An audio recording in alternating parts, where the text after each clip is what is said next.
ఓం సాయిరామ్. ఈరోజు సాయి బిడ్డలందరికీ కూడా గురువారం శుభాకాంక్షలు. బాబావారు మనల్ని ఆశీర్వదించే ముందు ఖచ్చితంగా ఈ 3 సూచనలు కనిపిస్తాయండి. ఒకటి, అకస్మాత్తుగా మన జీవితంలో కఠినమైన పరీక్షలు అవి ఎదురవుతూ ఉంటాయి. 2, మన జీవితం నుండి కొందరు వ్యక్తులు కారణం లేకుండానే దూరమైపోతూ ఉంటారు. మన కష్టాలలో సాయినాథుడి నుంచి మనం సహాయం అనేది పొందాలి అంటే ఇలా అయితే చేయాలి తప్పకుండా.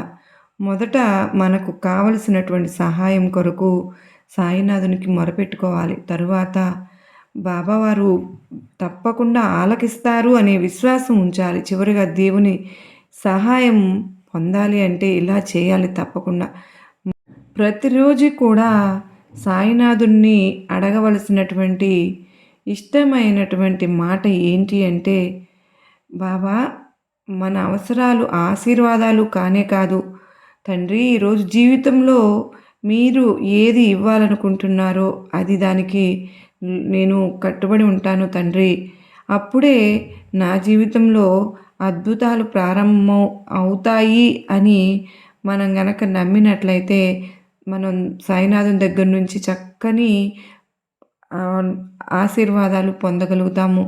అంత మాత్రమే కాదండి, మనం ఎవరినైనా క్షమించలేకపోవడం అనేది, వారి గురించి తప్పుడు ఉద్దేశాలు కలిగి ఉంటే మాత్రం సాయినాథుడు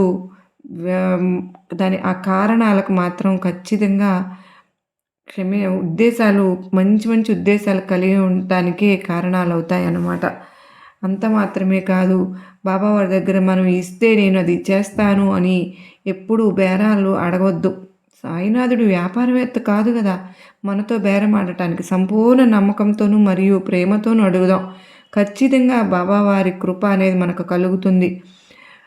అట్లాగే మరి మనకు ఏదైనా సరే ఎన్ని మందులు వాడినా అనారోగ్యం అనేది తొలగటం లేదు. దానికి కారణం ఏంటి అంటే, మనలో ఉన్నటువంటి ఆ క్షమించలేని గుణం అనేది, పగ అనేది, అసూయ అనేది రహస్యంగా మనలో నెగిటివ్ని కలిగి ఉంటుంది. కనుక మనం తప్పకుండా నెగిటివిటీని పోగొట్టుకోవాలి. ఒకళ్ళని గురించి మనం ఏమంచనా వేయగలుగుతాం? మన గురించే మనకు స్పష్టత లేనప్పుడు వేరే వాళ్ళు మన జీవితంలో కష్టాలు వస్తున్నాయి వాళ్ళు అని చెప్పి అనుకున్నప్పుడు మౌనంగా సాయినాథుడు ఉన్నారు అంటే మనల్ని మర్చిపోయారని కాదండి.